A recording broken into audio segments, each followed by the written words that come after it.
Well, Election Day, just 1 week from today. Can you believe it? About 13% of voters have returned their ballots so far.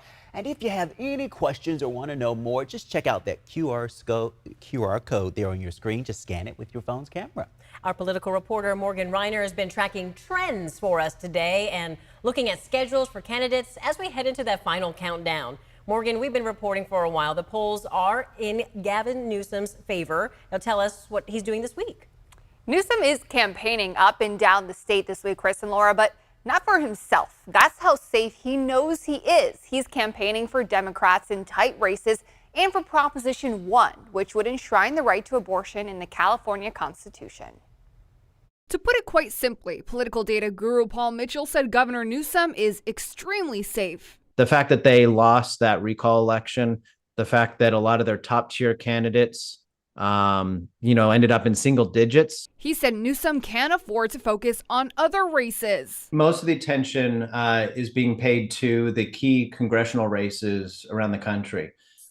There were 7 seats that Democrats picked up in 2018, and Republicans clawed back 4 of those in 2020. Political analyst Steve Swat said midterms usually punish the party in power, and Republicans only need to win 5 more seats nationally to take back control of the House. Since the Civil War, there have been 40 midterm elections, and the party of the president has lost 37 of those.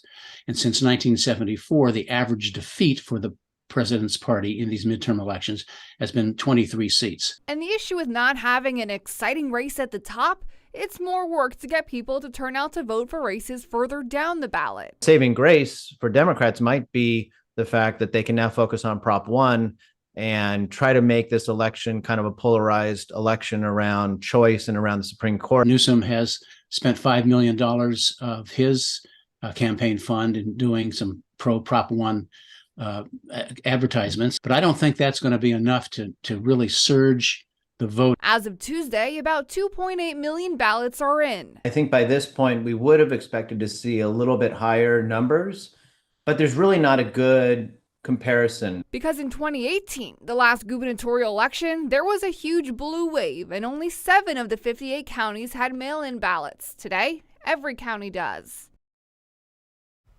Now, some of the closer congressional races to watch are taking place right here in the Central Valley and Southern California. Redistricting happened from the local level to the national level. So you have Democrats, for example, who are running in more red areas and vice versa.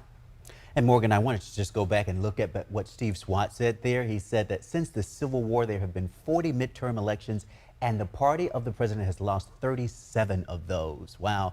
Yeah. It just puts in perspective the uphill battle ahead, huh? Yeah, people, when they're not happy with the way things are going in their life, that's what they tend to do. They say, well, I'm just not going to vote for the person that's currently in power. Morgan Reiner reporting live in the studio for us tonight. Morgan, thank you.